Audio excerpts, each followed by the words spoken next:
Welcome back to the Rules of Engagement. Before we jump into our second segment, another Demuslim versus Maker game, let me remind you guys, if you missed any Rules of Engagement, you missed any WCS content, you missed the MLG Winter Championships, some great matches between Flash, Life, Innovation, MC, the best players in the world, go ahead, check it out, youtube.com/official MLGSC2. Everything we do here at Major League Gaming is on that site for free and 1080p quality. Almost always within a couple hours of when the broadcast ends. It's up there, youtube.com/official MLGSC2.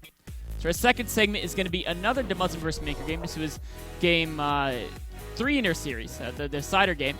And it's basically going to be all about Hellbats. Well, 2/3 of it is. The first thing we're going to talk about is one-base builds in TVT and a couple things to think about if you want to play one-base styles. But then we're going to talk about how to defend aggressive pushes with Hellbats and then how to attack with Hellbats. And a couple things to keep in mind. We're going to use Hellbats for either defensive purposes or offensive purposes because to understand how awesome the Hellbat is. So we're going to start this game off at a 6-minute mark. And the first thing we're going to notice is the 2 builds from the people, right? So Maker is doing a one-base build, and he's basically going straight to Siege Tanks, Marines, Viking, a one-base Marine tank push, right? That's what it is.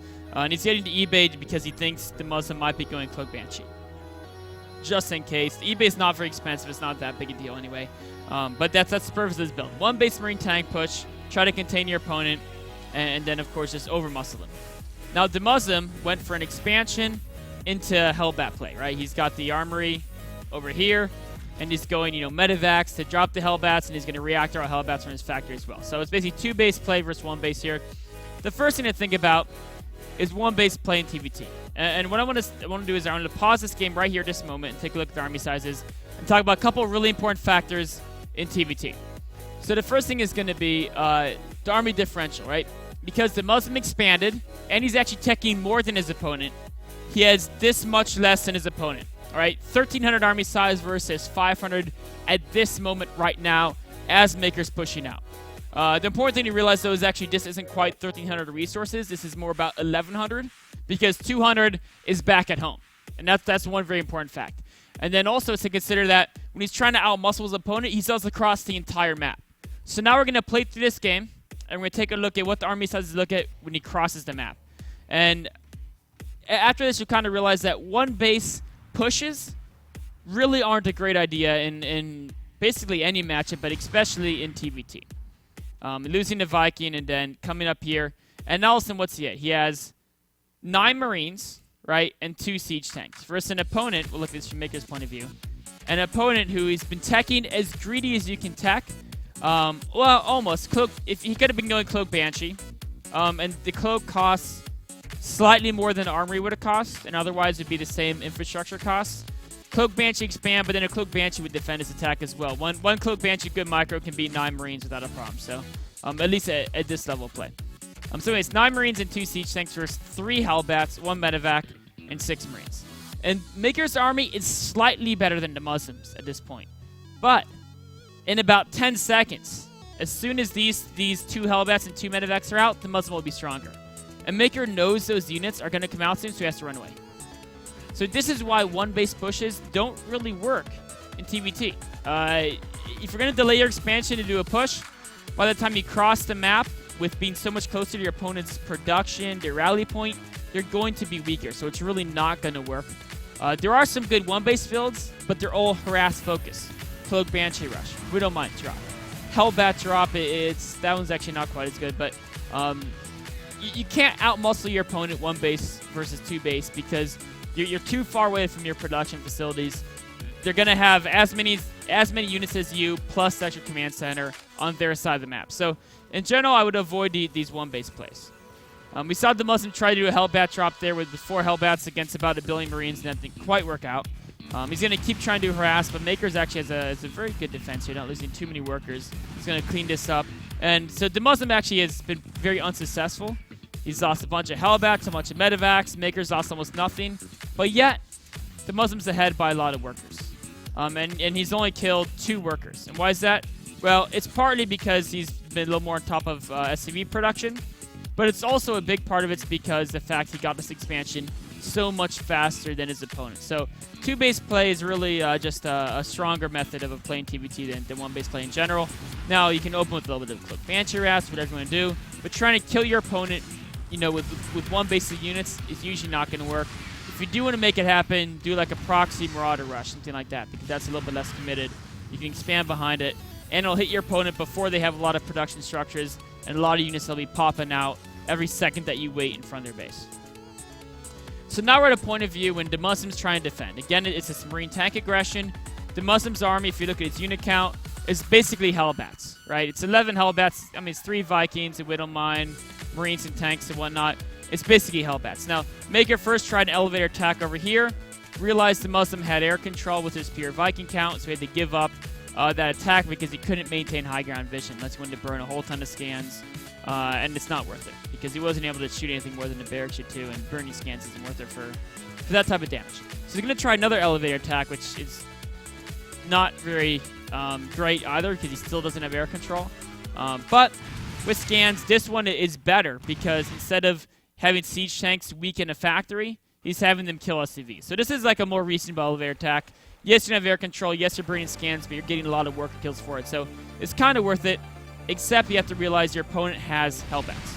And the way Hellbats work, it's super, super important to understand this about Hellbats. I think a lot of people haven't yet understood exactly how Hellbats work. Let me bring this up here. So the way Hellbats work is pretty simple formula.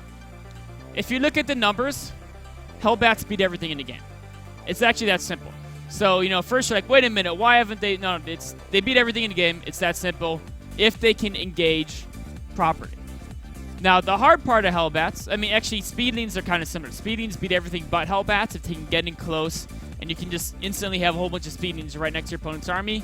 They beat everything as well. So, besides Hellbats. But Hellbats actually beat everything, including Speedlings, if they can get in close.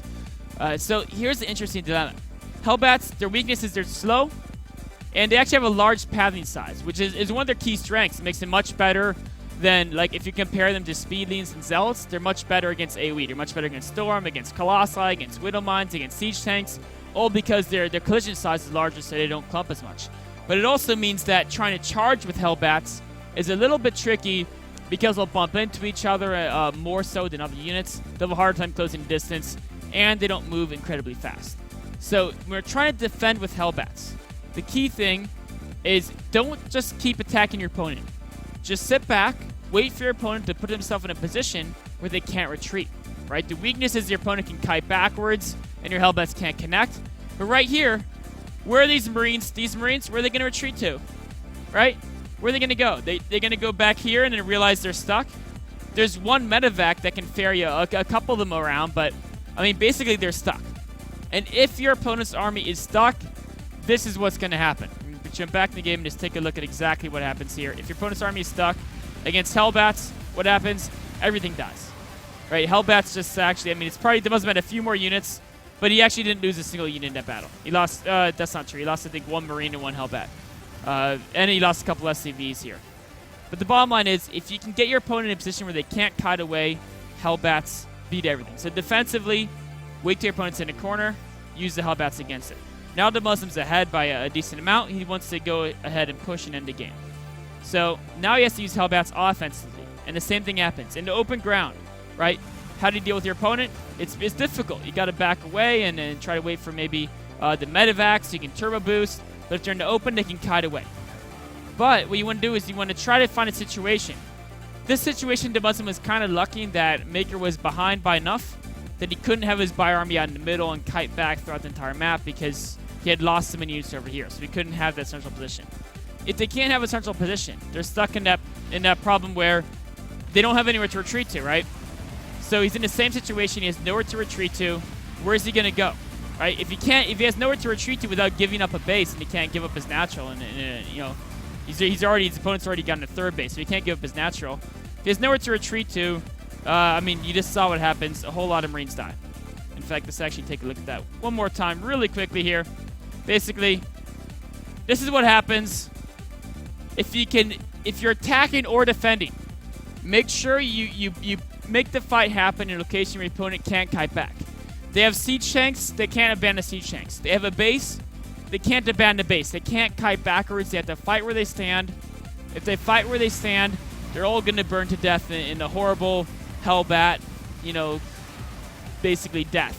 So, Hellbats, defensively, offensively, try to make sure those engagements are in locations your opponent can't kite backwards. Quick recap of this game. A couple things to keep in mind. 1, TVT. Don't do one base power aggression, right? If you want to do one base plays in TVT, it's harass. It's Cloak Banshee. It's dropship Hellion harass with a fast expansion behind it. Don't try to just power your opponent over with one base of Marine tank. It's really not going to work. You're too close to your opponent's production facilities. I mean, it might work once or twice or even 10 times on the ladder, but if it's working, it's because you're playing an opponent who's far below your level. In fact, take a look. Go to youtube.com/official MLGSC2. Take a look at the MLG Winter Championship round of 32. Take a look at Gumiho versus Marine King versus Jockshi. That's what it was. Marine King versus Jockshi. Jockshi 3-0s Marine King. Every time Marine King tries a one-base push and Marine King plays it perfectly. Like almost some of the best execution you've ever seen on one-base TVT pushes. And Jockshi's like, no, I have 2 bases, I have more units, and you're just going to lose. And it's just that simple. So don't really do the one-base pushes in TVT. Stick with a 2-base play. If you want to use Hellbats, make sure your opponent can't retreat from you. Hellbats are amazing units if you get them in a situation where your opponent has to fight you straight up because their stats are better than any other unit stats in the game. So wraps up this segment 2 about Demuslim vs. Maker and Hellbat usage.